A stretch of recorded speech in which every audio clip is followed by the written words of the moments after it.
And now to discuss the significance of Germany's latest move, we're now joined by political blogger Rick Rossoff. Thank you for joining us today. So Germany's now joined the conflict. It's now funneling weapons into Libya, certainly a reversal from its original stance. Are we seeing a more united NATO front, and will it help in bringing an end to the conflict? A united NATO front will not bring an end to the conflict. As we know, NATO defense ministers recently confirmed an extension of the war against Libya for another 90 days to the end of September.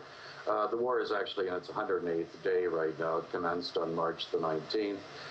Germany, for whatever reason, wisely, certainly from its own point of view, joined the BRIC nations, Russia, China, India, and Brazil, in the Security Council on March 17th and abstaining on UN Resolution 1973. However, NATO being what it is, Germany compensated in some measure by sending additional AWACS aircraft to Afghanistan to free up military resources from those NATO partner states that were participating in the war. When you talk about NATO partnership, forgive me for interrupting here, but doesn't Germany have a responsibility to support its military allies? Otherwise, what's the point of being in NATO in the first place? I mean, that's a good question. What it suggests is that NATO obligations override national security concerns, national interest, international law. Even, if one wants to go into it, the precise stipulations of UN Resolution 1973, which have been exceeded, in a dramatic fashion by, the war, which again, is well into its fourth month. Well, you keep calling it a war, but you mentioned UN Resolution 1973. It's a humanitarian mission, isn't it? Was the Korean War a humanitarian mission because it had a United Nations mandate? A war is a war. Well, I'm not a military analyst, nor am I a soldier, so you tell me. I don't know how else to characterize 13,000 NATO air missions over a country of 6.5 million people, including what NATO itself acknowledges as 5,000 combat missions, if it's not a war. This is not simply a question of protecting Libyan civilians from, the government violence and so forth. This is a concerted, long-term military action. It's an act of aggression. It's a war. You're calling it a war, but if it wasn't for NATO, who else would mobilize so quickly to fight against the kind of abuses of civilians we've seen in Libya? What are the options? First of all, this is a very select approach. If I could turn your question right around and say, if NATO exists, why hasn't it intervened in Bahrain, in Yemen, and any number of other places around the world? NATO and its major members in the first place, I'm thinking about the NATO Quint, the United States, France, England, ordinarily Germany and Italy, pursue their own geopolitical interest, and Libya is a war of choice. It's a war of opportunity. And, they've pursued it. But back to the question of Germany. Germany indeed has not participated in, though, American and NATO air bases and other facilities in Germany, of course, are connected with the ongoing hostilities, if you prefer that term, in Libya. Germany has also renewed its participation in Operation Active Endeavour, which is a nearly 10-year NATO maritime patrol and surveillance operation throughout the Mediterranean. So it seems that Germany is getting more involved in its partnership with NATO here. But in a recent article on your blog, you wrote that NATO is mobilizing for even more conflict. Now, given the Western economic crisis and a war-fatigued public, where do you get off saying that? I mean, I'm judging them by their track record. I mean, NATO, the major NATO nations, they've waged for, again, whatever you choose to call them, military acts of aggression against 4 sovereign nations in 12 years. I'm talking, of course, about Yugoslavia, Afghanistan, Iraq, and now Libya. They're also involved militarily in the Horn of Africa, off the Horn of Africa, in the Gulf of Aden. NATO is airlifting Burundian and Ugandan troops into Somalia for when two sides are shooting at each other. I think war is not an unacceptable term, but the armed conflict, again, if you prefer, in Somalia, and so forth. I mean, this is a war-making organization. It is nothing but that. To present it as a peacekeeping force because occasionally it has United Nations authorization to participate in certain actions is to disguise the true nature of NATO. It's the world's only military bloc. It's one that's increased from 16 members to 28 members in a decade. It's one that has partnerships around the world. It's one that is in charge of the two major wars in the world right now, those in Afghanistan and Libya. I think, we can dispute, minor points of contention, but I think we should not be confused about what the true nature of the North Atlantic Treaty Organization is. All right, Rick Rosoff, the blogger and CEO of Stop NATO. Many thanks. Hello, everyone. Welcome to Global Government News. Today is Wednesday, July 6, 2011, and I'm Darko. This is part 2 of this news bulletin, everyone. Thank you for joining me. Hope you enjoyed that first video. It's just so crazy that that an individual can call it a humanitarian mission, but I'm sure they're telling them that basically to challenge him and stuff like that. The person who's being interviewed on that, it being a humanitarian mission, it is a war, and the guy's right. It is a war. They're dropping bombs, they're killing people, and there's a good amount of people, a majority of people that support Gaddafi and support the current government. The only reason they're over there is for oil and to take out their central bank and impose basically their what they call democracy. Russia warns NATO over Libya action. Says here, Russian envoy to NATO Dmitry has accused the military alliance of exceeding the UN resolution on Libya and thwarting the political process that can end the conflict. Then we have South Africans protest NATO bombing of Libya, and that's right.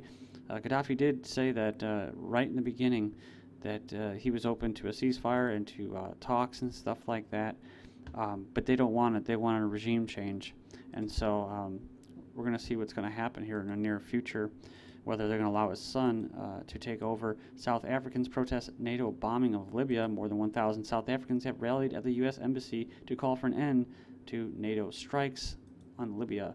Next up, U.S. Senate drops Libya resolution to focus on national debt. It says the U.S. Senate hastily dropped plans to vote Tuesday on a symbolic resolution authorizing the U.S. role in Libya amid a Republican insurrection to demand actions that on the national debt. And the people had like a humongous 1 million person turnout, and they seem pretty rallied up right now, and so they're going to back off a little bit. Gaddafi willing to give up power if his son can run in the elections. He offered to give up his power if his son is allowed to stand in future elections, it was claimed yesterday. It says the Libyan dictator is still in power despite an uprising lasting 5 months, is also said to be seeking security guarantees in return for ending his 42-year reign. Then here we go right here, follow-up, says Libyan leader Gaddafi will have to receive security guarantees to relinquish his 4 decades of rule over the North African nation. Says here, Mikhail Marjalov, Russian's envoy for negotiating Gaddafi's departure. And I watched a video about all the good things that happened under Gaddafi's, quote, regime. You can call it a government. You can call it a U.S. regime. But it all depends on how you look at it and what country you're from, right? What side of the water or the pond you're from. But I saw a video where it was all kinds of information about the literacy rate going up, about how his parents didn't even get a house until every Libyan was housed, about how women under the Libyan government have excelled, and he actually got a lot of crap for that. Built the largest man-made river and aqueduct. He gives farmers all the supplies for free that they need to start a farm. He's been very critical and outspoken about other countries such as Saudi Arabia and that have basically been in the pockets of the West, or the Zionists, whatever you want to call them. And so he takes a lot of crap, a lot of flack for that. NATO war crimes, depleted uranium found in Libya by scientists. We already knew that, right? Bahrain's rulers start dialogue with opposition. And like the dude said, you think NATO's going to go into Bahrain? No. Iraq sees U.S. because they have a base there. It says Iraq sees U.S. as an occupying force. And of course they are. March 19th is when they invaded and started the war on Iraq and the Iraqi people and the civilians. Same date, actually, March 19th, when they invaded Libya and started the war there. Iran tests indigenous anti-ship missiles and Gulf drills in Malaysia. A Federal Reserve unit armed force hold joint exercise, and says here that they dispersed the crowds during a joint exercise held by the armed forces. Go in there and check that out. Iraq inked 6 agreements of cooperation with Iran. And then we have here 800 Marines to return home from Afghanistan. Then UK to withdraw 500 troops from Afghanistan in 2012.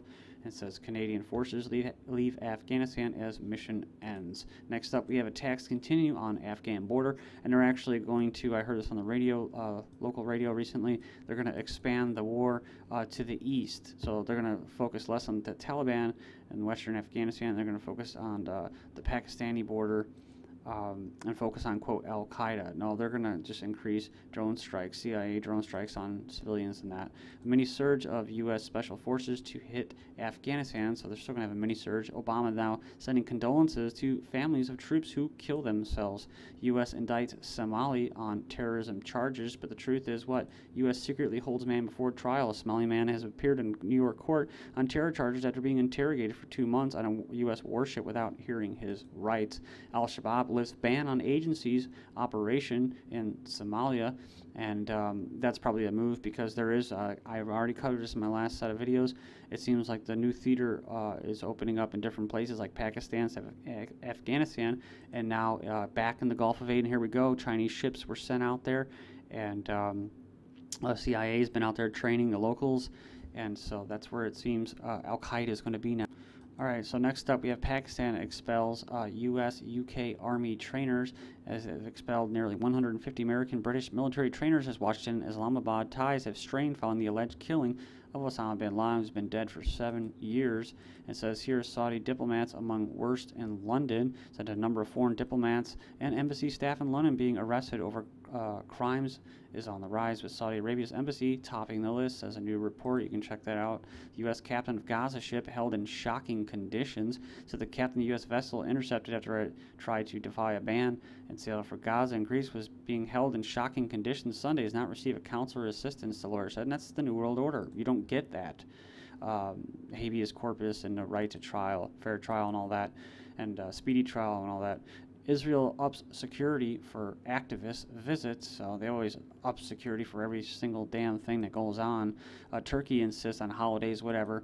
Turkey insists on apology compensation from Israel, talking about the flotilla that was stopped, but it actually raided guys, not SWAT teams, but special forces coming down on ropes and on people on the ship. It says here, UN condemns Israel over Nakba Day. There was a huge protest with Lebanese and Palestinian people where there was live ammunition being fired at them.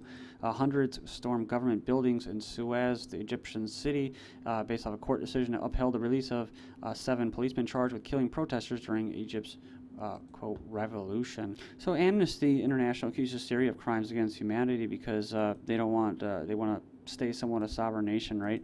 I'm not condoning what they're doing, the crackdown, but at the same time, they're being infiltrated by Westerners to topple the government and have a regime change, just like in Libya. So, you know, the dropping bombs on civilians in Libya, and Israel shooting people and during protests, that isn't a crime against humanity. It's only if you try to defend your sovereignty. Australia, New South Wales police allowed to demand burqa removal. You can read that. Al-Qaeda or Al-Qaeda belly bombs entirely possible, doctor says, and is based off no evidence whatsoever. But what is it for? Problem, reaction, solution. No place left to hide. Drugs with new X-ray technology for airports. Then DHS demonstrates next-generation radiation detection systems at racetrack. I am not kidding. Roadside radiation detector to blanket the U.S. soon. Global terrorism integrating with new media, says Russian's chief. He warns the terrorism organizations actively use the internet and new media to recruit new, which is ironic because he's talking about Al-Qaeda, and Al-Qaeda's website actually went down recently. Lawyers Protect IP Act would align a U.S. internet policy with repressive regimes, and U.S. Anti-piracy body targets foreign website owners for extradition. International body to fight cybercrime globally, all based off nothing and false terror and fear. MI5 admits to wrongful surveillance of innocent people, says a report. Then, okay, Britain urged to spy on EU neighbors. That makes sense. A legal immigrant who pleaded to be deported after a jail sentence is still being held in the UK after 4 years.